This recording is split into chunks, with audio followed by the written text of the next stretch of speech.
Il est 20h sur les antennes de la télé Futurs Médias. Mesdames, Messieurs, bonsoir. C'est parti pour les titres de cette édition. 21h plus tôt sur les antennes de la télé Futurs Médias.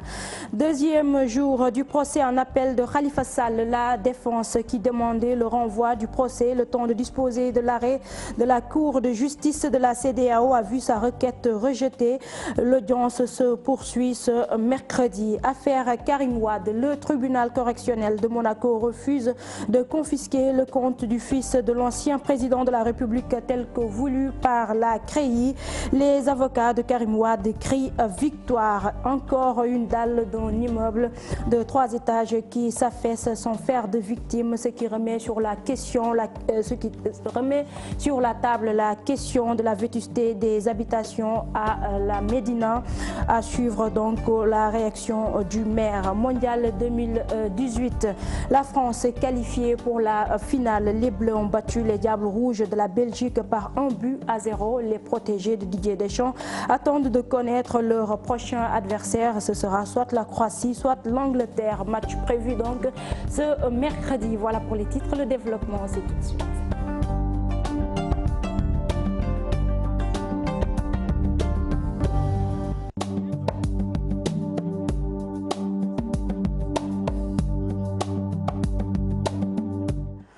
Bonsoir à tous et merci de nous recevoir chez vous. Deuxième jour du procès en appel de Khalifa Babakar Sall. La défense a demandé le renvoi du procès pour pouvoir disposer de l'arrêt de la Cour de justice de la CEDEAO. Une demande rejetée.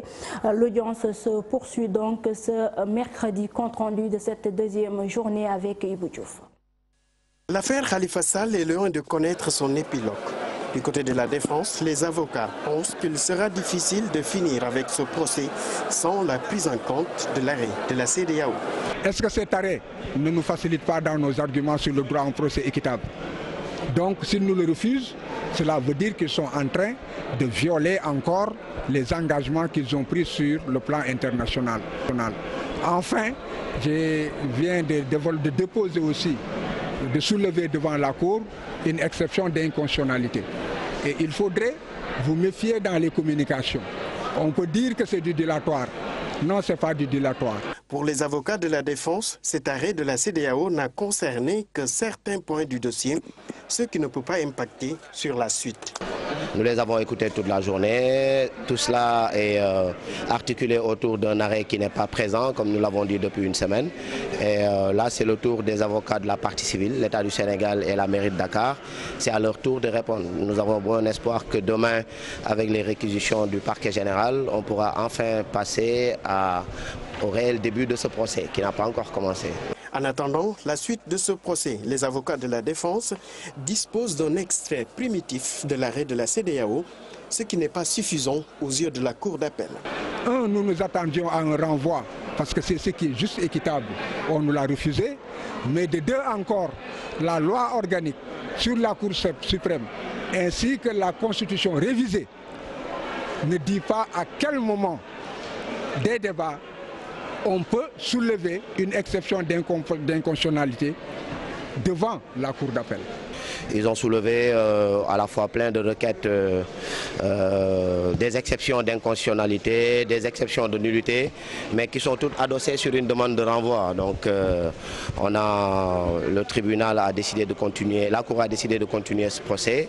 Et pour l'instant, nous avons écouté les avocats de la défense soutenir leur requête aux fins de libération d'office de M. Khalifa Babakar Sall et des autres appelants, ainsi que le requête aux fins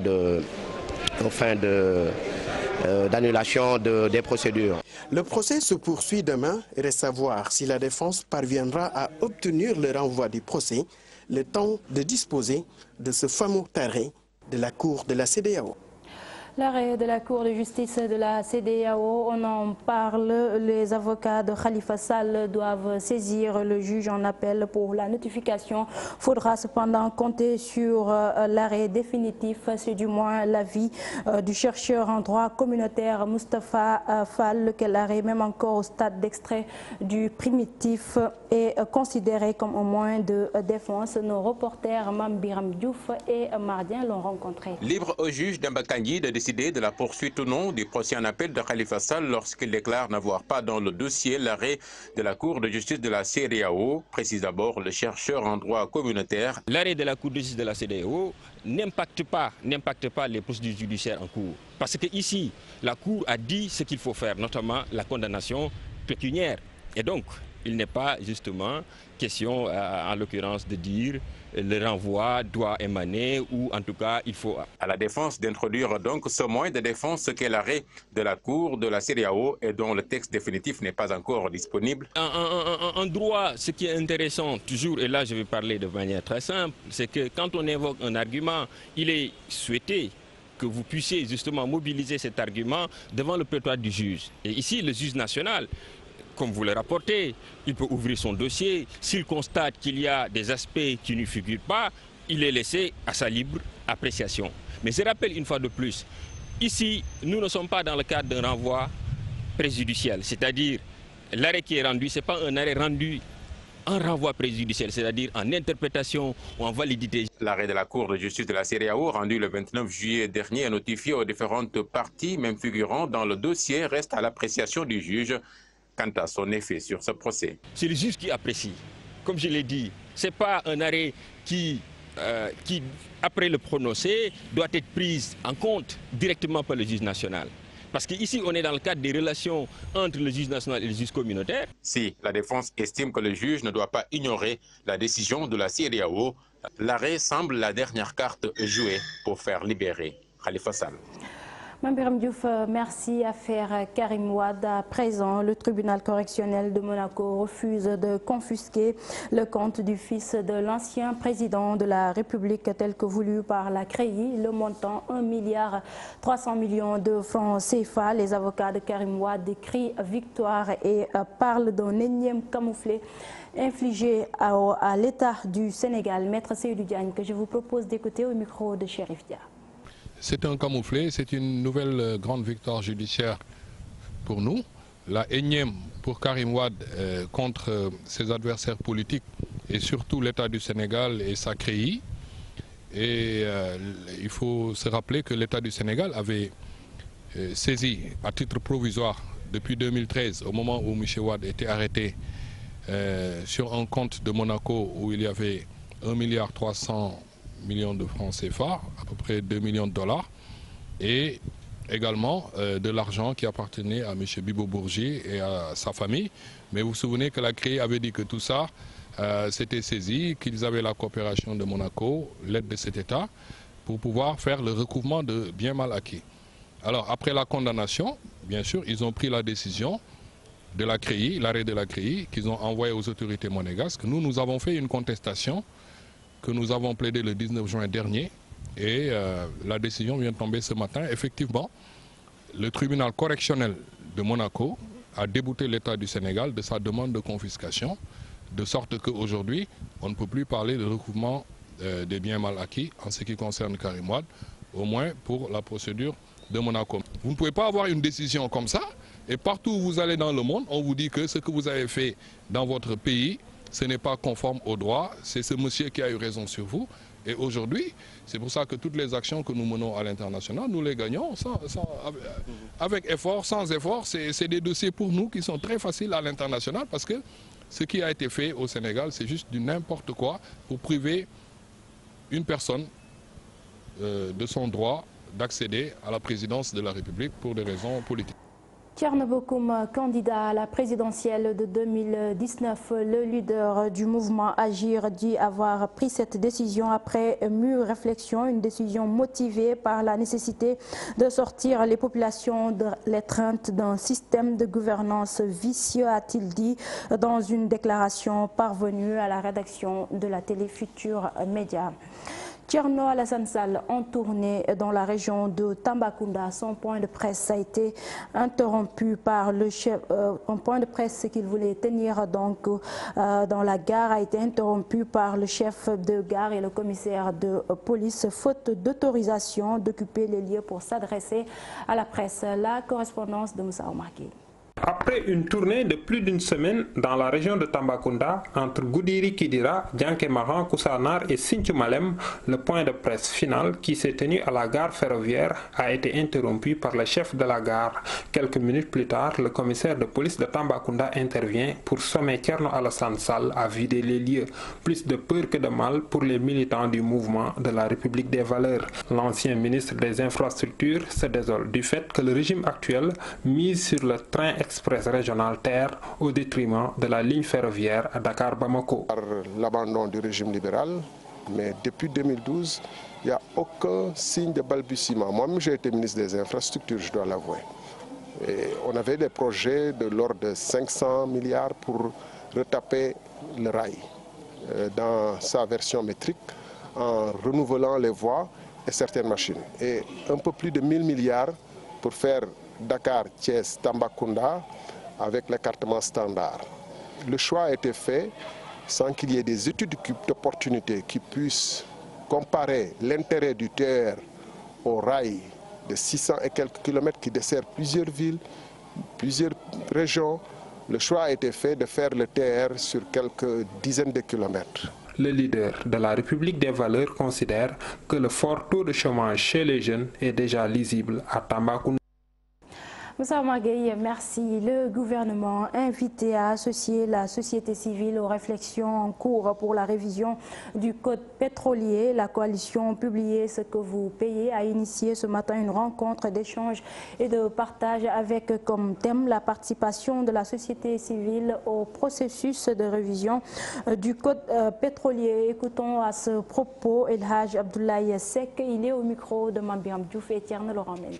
La Commission nationale de l'ITIE avait interpellé sur le gouvernement sur la nécessité d'avoir une loi qui prenne en compte toutes les aspirations du peuple sénégalais. Cette loi ne sera pas la loi d'un régime, c'est une loi nationale qui doit prendre en compte les aspirations du Sénégal en matière de développement, en matière de prise en charge des droits humains, en matière de respect de l'environnement, mais surtout en matière de partage des ressources. Parce qu'on a tenu un dialogue sur les ressources, mais aujourd'hui, l'essentiel des ressources qui vont être générées, l'essentiel des impacts qui vont être générés par l'exploitation sont régis par le code pétrolier et les conventions et contrats qui vont suivre. Et la bonne approche, c'est d'adjoindre la société civile, c'est d'adjoindre les parlementaires, c'est d'adjoindre les Sénégalais qui vont vivre cette exploitation-là, vont vivre les conséquences et qui aujourd'hui doivent définir la vision qu'ils ont de l'exploitation, la vision qu'ils ont de ces ressources-là. Nous parlons de toute autre chose, la pénurie de sang notée au Sénégal. L'ambassade de la Grande-Bretagne à Dakar répond à l'appel aux dons de sang lancé par le chef de l'État, le président Macky Sall. C'est pour faire face donc à cette pénurie de sang au Sénégal. Le personnel et les voisins se sont mobilisés pour donner de leur sang. Plus de détails avec Chérif Dia et Diafaraba. Ambassade de la Grande-Bretagne, mardi matin, à l'intérieur, un personnel mobilisé pour une cause humanitaire. Le don de sang pour sauver des vies. Senegal needs blood, everybody should contribute. It's his blood, it's the same. Bon, on a vu l'appel national à donner du sang et on s'est dit qu'on est tous en mesure, presque tous en mesure ici de contribuer. Et donc les effectifs de l'ambassade ont décidé de le faire. Et depuis ce matin, on a eu non seulement des membres de l'ambassade, mais aussi nos voisins qui sont venus donner de leur sang pour aider le Centre national à sauver des vies. Quelque part, c'est un geste de solidarité, mais avec un impact très pratique, parce qu'on sait qu'il y a un vrai besoin de sang en ce moment. Et donc, on a tous notre rôle à jouer et tous notre contribution à faire. Parmi les donneurs, des voisins, mais aussi des proches des employés, à l'image de cet homme. Ma femme, elle travaille ici, elle m'a dit qu'il y avait une collecte de sang, donc voilà, je suis venu. C'était la première fois, donc c'était l'occasion. Je vais revenir tous les 3 mois. Apparemment, on peut donner son sang tous les 3 mois. Je le dis en plus, les analyses, du coup, quand vous donnez le sang, il est gratuit. Elles sont gratuites plutôt. Donc voilà, il n'y a aucun risque. On vous donne un petit sandwich, une petite boisson après. Il faut en profiter. Le geste est d'une autre portée. Au final, des dizaines de poches de sang sont collectées par le Centre national de transfusion sanguine, confronté à une pénurie. Ces derniers jours, le président a fait un appel pour que, au niveau du Centre national de transfusion sanguine, pour que les gens viennent donner de leur sang. C'est un acte noble et citoyen. Et pour faire valoir aussi, ces temps-ci, on manque énorme de poches de sang. Donc depuis lors, on a su qu'on vient de constater que beaucoup de personnes viennent en masse pour donner du sang. Le sang, c'est quelque chose qui est universel. Dans mon sang, votre sang, c'est interchangeable. Et donc, la nationalité n'est pas importante. Et tout comme je m'attendrais à ce que tout le monde qui habite à Londres donne du sang, c'est pareil ici. Donc c'est à nous, les Britanniques, les Sénégalais et autres qui travaillent à l'ambassade de contribuer. L'ambassade de la Grande-Bretagne répond ainsi à l'appel au don de sang lancé la semaine dernière par le président de la République Macky Sall pour faire face à la pénurie de sang au Sénégal. Adiatala, le regroupement des artisans de l'automobile du Sénégal également très sensible au manque de sang noté au centre de transfusion sanguine. Ses membres ont initié un don de sang, une occasion saisie pour dénoncer les déguerpissements dont ils sont souvent victimes. Ils demandent aux autorités de réorganiser leur secteur. Pape Kane, leur porte-parole, que nous allons écouter au micro d'Abdourahmane Diallo et Mamadou Gueye. Les artisans de l'automobile répondent à l'appel du chef de l'État qui a demandé aux citoyens de donner de leur sang. Le regroupement Section-Bourg veut sauver des vies. Donner de son sang, c'est donner, sauver des vies. C'est ce qui nous a poussé à contribuer pour le développement communal et national. Nous avons collecté 61 poches de sang aujourd'hui. Mais les mécaniciens et autres n'ont pas manqué de souligner les problèmes qu'ils rencontrent dans leur métier. On le chasse par les propriétaires, par les promoteurs, et puis on ne sait pas de quel charge vous quoi. On ne sait pas quoi dire. Les postes sont décidés au niveau district départemental de Mbour. On est en train de solliciter aux autorités compétentes. Parce que, quoi qu'on dise, dans le domaine foncier, c'est un domaine un peu complexe. Le regroupement des vrais artisans de l'automobile du Sénégal est composé de 13 corps de métier. Ils ont aussi profité du week-end pour faire des dépannages gratuits. Cité que Yarach, les impactés du terre réclament une indemnisation suite à la démolition d'un mur de sécurité. Ils faisaient face à la presse ce matin. Leur porte-parole, Mamadou Mbaye, est au micro de Ousseynou Thiam, Ahmadou Bambasamb. Le foncier que nous avons signé depuis 2017, depuis septembre 2017, et nous n'arrivons pas à rentrer dans nos fonds. Il y a 2 ou 3 jours, le jeudi passé, ils sont venus dans notre site pour nous mettre des barrières tout au long des 17 impactés. Nous avons dit non, vous ne pouvez pas nous faire parce que comme quoi ils doivent faire tomber le mur. Nous avons, vous ne pouvez pas tomber le mur parce que ça va créer l'insécurité, la pollution et sans compter vraiment les histoires d'eau pluviale. Nous sommes en pleine saison d'hivernage. Ils attendent ce jour où tous les gens sont au boulot ou sont allés vaquer à d'autres occupations, ils sont venus casser le mur et nous exposer à tout ce qui peut être comme insécurité et intempérie. Nous avons dit non parce que la première chose que nous voulons, nous, ce que nous avons toujours exigé, c'est que nous payons ce que nous doivent sur le foncier qui traîne depuis septembre 2017. 1. 2. De nous donner un délai raisonnable pour que nous puissions sortir parce que nous sommes là depuis bientôt 29 ans. Après 29 ans de vie, nous ne pouvons pas sortir du tic au tac. Tout à l'heure, le préfet est passé en nous disant oui, ça va être fait dans la semaine. Parce que dans ces conditions-là, si on continue, là sera l'insécurité totale. Après Cœur, nous allons à Rufisque où le mouvement d'humeur des travailleurs du district sanitaire se poursuit. En sitting, les travailleurs exigent le départ du médecin-chef et annoncent des lundis et vendredis noirs jusqu'à satisfaction de leurs revendications. Souleymane Ndiaye, le porte-parole des travailleurs au micro de Ousseynou Thiam, Ahmadou Bambasamb. Tous les lundis et tous les vendredis, on vient ici au centre de santé de Rufisque, on fait un sitting, on ferme nos bureaux, on ne consulte pas, on vient ici. Nous travaillons en parfaite collaboration avec nos collègues du département de Rufisque, comme Diamniadio, mais également ceux de Kermassar. Le niveau départemental est informé et même le niveau national est informé. Le docteur Thiam est en train d'intimider également le personnel du district sanitaire de Rufisque.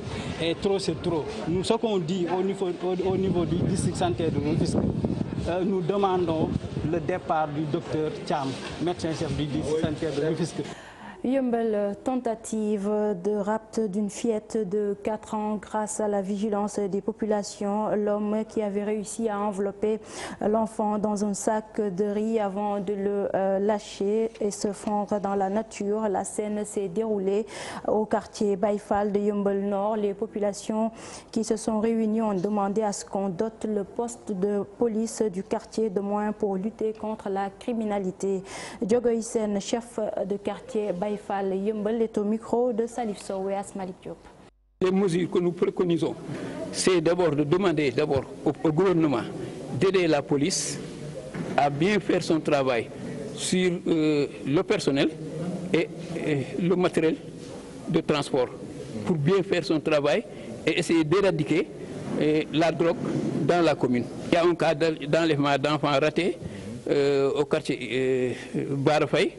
Un enfant qui a été mis dans un sac. Bon, le gars, en passant, il y a des gens qui ont vu le sac et ils ont dit qu'est-ce qu'il y a dans le sac, et le gars a jeté là et il s'est enfui dans les tuffus. L'enfant, c'était une fille. C'était une fille, entre 3 et...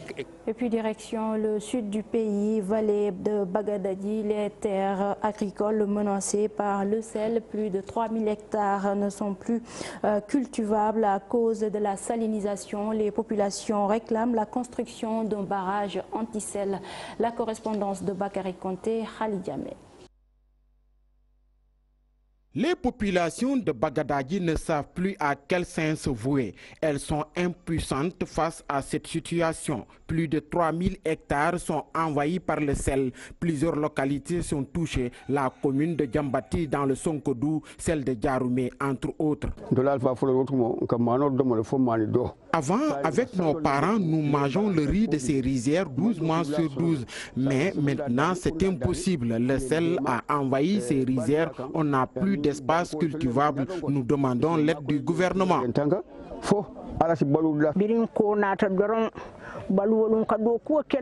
Nous travaillons beaucoup et il n'y a pas de rendement. Le sel a tout emporté. On se fatigue pour rien. Jusqu'au Sonkodou, la vallée est complètement endommagée.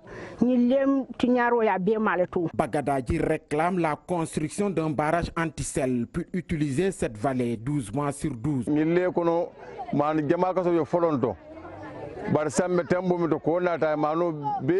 La production était bonne dans cette vallée. Actuellement, le sel a tout emporté. Des milliers de personnes vivent de cette vallée. Lorsque le sel a tout pris, on n'a plus de rendement. Nous demandons au gouvernement la construction d'un barrage anti-sel pour permettre aux 40 villages de la zone d'y bénéficier.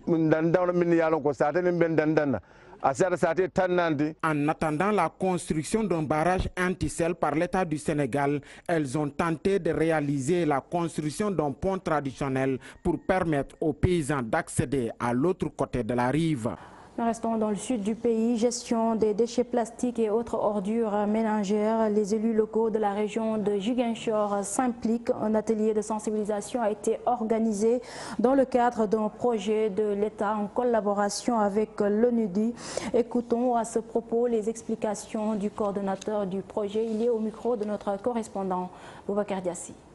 C'est un projet de gestion écologiquement rationnelle des déchets municipaux et des déchets dangereux. Déjà, la première chose, c'est les sensibiliser par rapport à cet impact parce que ça nuit gravement à notre santé. C'est vrai que parfois, nos populations ne le savent pas, mais c'est des polluants, c'est des substances chimiques qui sont très dangereuses. C'est dangereux pour notre santé et pour l'environnement, comme je le disais. Donc c'est bien que nos populations puissent savoir que brûler ou mélanger les sachets plastiques, les déchets biomédicaux, ainsi de suite, mettre ça ensemble et les brûler, c'est pas bon.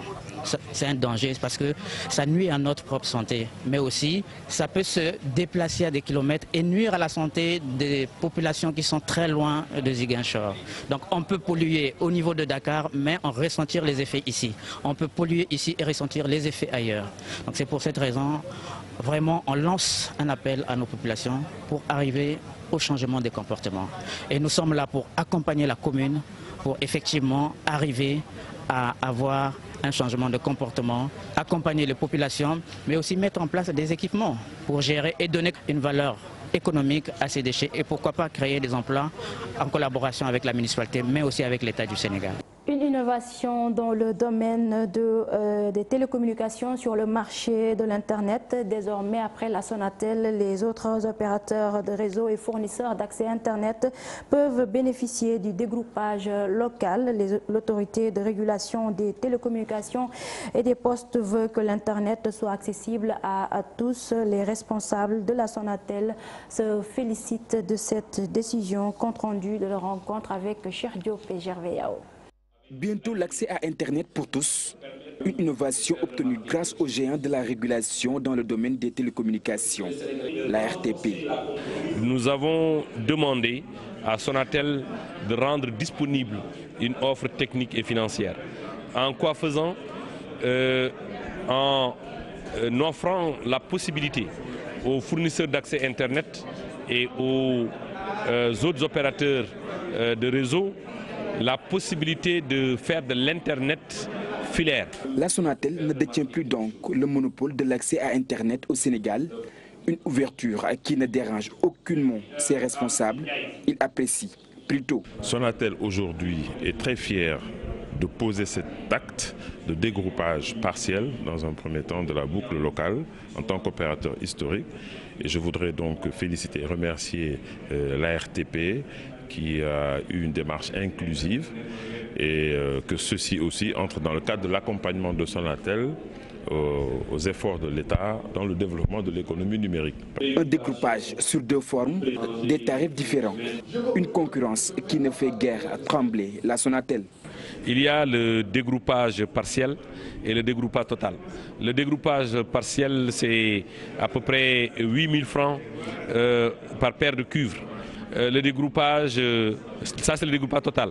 Le dégroupage partiel, c'est à peu près 1195 francs la paire de cuivre. Il y a donc les tarifs que Sonatel fixe dans le cadre du dégroupage, qui sont donc encadrés et validés par la RTP. Il y a maintenant le tarif de détail qui concerne la compétition, qui n'est pas régulé par la RTP et dans lequel donc on fait jouer le libre jeu de la concurrence. C'est déjà le cas aujourd'hui dans d'autres secteurs, notamment le mobile.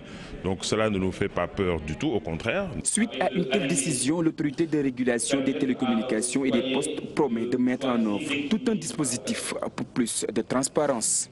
Je vous le disais dans les titres, Médina, une dalle d'un immeuble de 3 étages s'est affaissée sans faire de victimes, ce qui remet sur la table la question de la vétusté des habitations dans cette commune. Les habitants de l'immeuble ont vidé les lieux par mesure de sécurité sur ordre de l'autorité administrative, notamment le sous-préfet de Dakar Plateau. Les détails avec Abib Faye et Gervais Yao. Cette dalle s'effondre.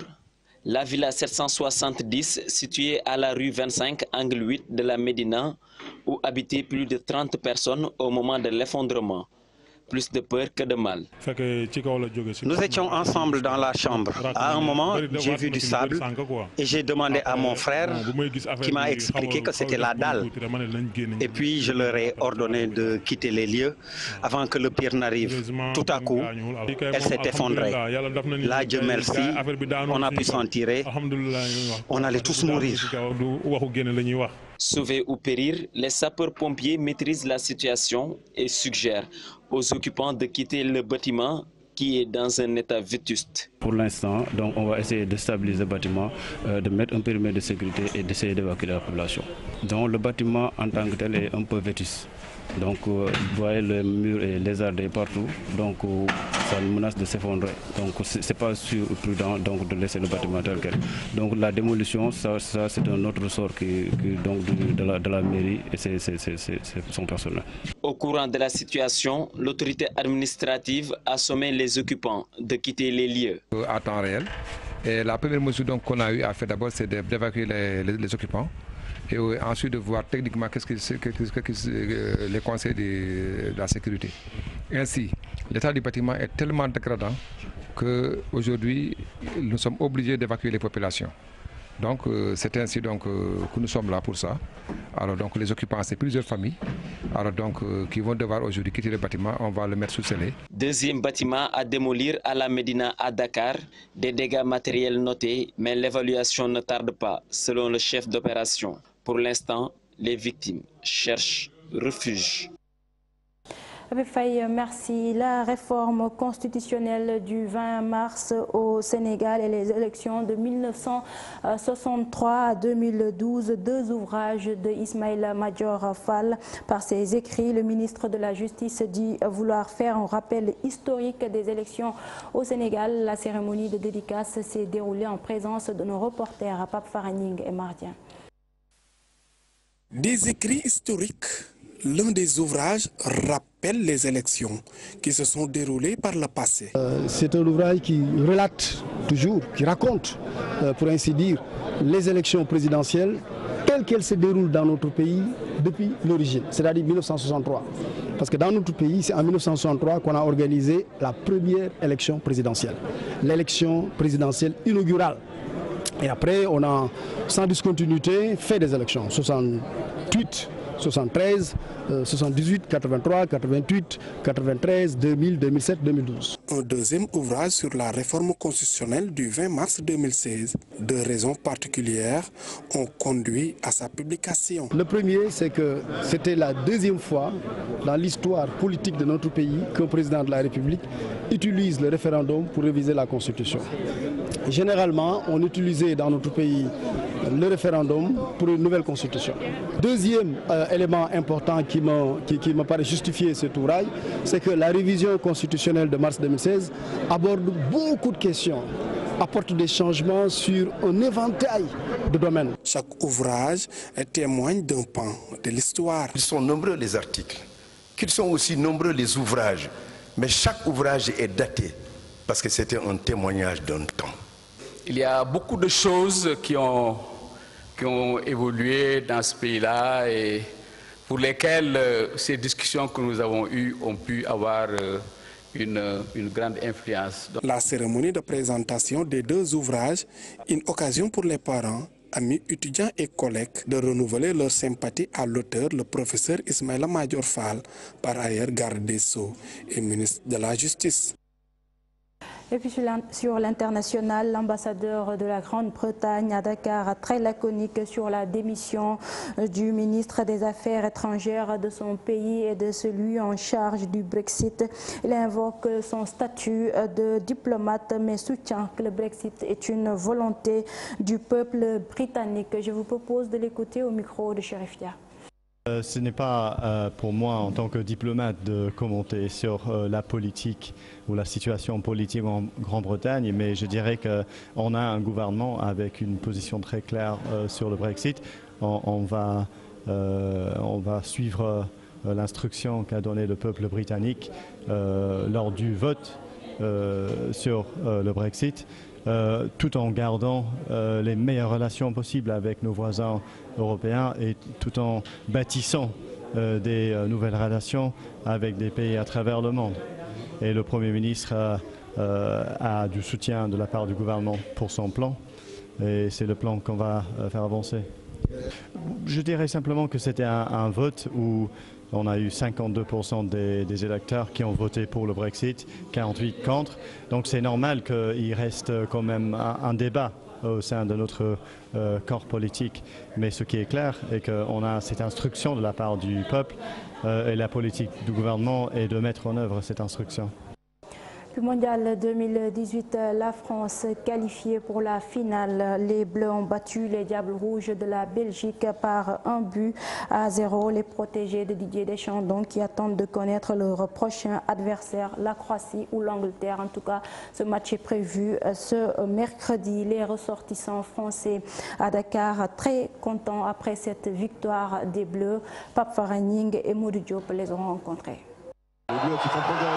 Explosion de joie au coup de sifflet de l'arbitre. La France en finale du mondial. Ses ressortissants à Dakar n'en reviennent pas. Très content. Hein. Ouais, trop. Qu'est-ce qui a fait la différence? Mais c'est Varane, Raphaël Varane, c'est un grand joueur. N'Golo Kanté, Kylian Mbappé. Contente, ouais, très contente, ouais, super, vraiment magnifique. On est fiers des Bleus, voilà, ils sont en finale, on va être à fond derrière eux. Avec un début de match difficile, le but de Samuel Umtiti, véritable délivrance pour ses supporters qui avaient très peur face à une très bonne équipe de la Belgique. Un bon match, un très bon match. C'était tendu mais on l'a fait jusqu'à la fin. Ils ont tenu, ils ont été courageux, c'était formidable. Vous n'avez pas peur? Beaucoup. Mais ils ont été très solides et ça a bien tenu. Le début du match, c'était vraiment difficile. Et toi là? On est en finale. Et bonjour à Youssou, c'est la télé de Youssou. Et le match?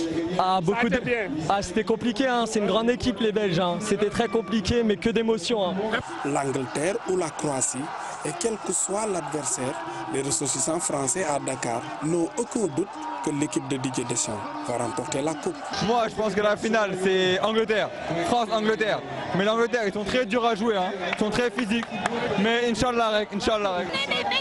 Les meilleurs. Ça c'est sûr, c'est indéniable. La coupe, vous y croyez? Bah évidemment. Ça continue. Qui, l'Angleterre ou bien la Croatie? L'Angleterre ou la Croatie? J'aimerais bien la Croatie. Ils sont un peu plus durs. On savait pas quoi faire. En plus, il y avait des Belges dans la salle, donc c'était compliqué. Mais bon, on attend l'Angleterre en finale. Match difficile, but de Samuel Umtiti. La France en finale. Rendez-vous ce dimanche pour la finale contre l'Angleterre ou la Croatie. Mais les Français sont confiants pour soulever la coupe dimanche, leur deuxième étoile. Pape Farahning, l'ambassadeur de France, Christophe Bigot, également très content après cette victoire des Bleus. Il souhaite que la France remporte la Coupe du Monde 20 ans après son trophée de 1998. Ces propos sont recueillis par Pape Farahning.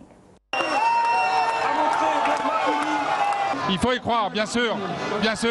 L'équipe de France, elle monte en niveau à chaque fois. Elle était excellente contre l'Argentine, très efficace contre l'Uruguay. Là, elle était très solide contre la Belgique. Voilà, puis regardez, ça fait chaud au cœur, là, le public. Hein. Et vous donnez rendez-vous dimanche? Dimanche, bien sûr. Contre l'Angleterre ou la Croatie. Votre préférence?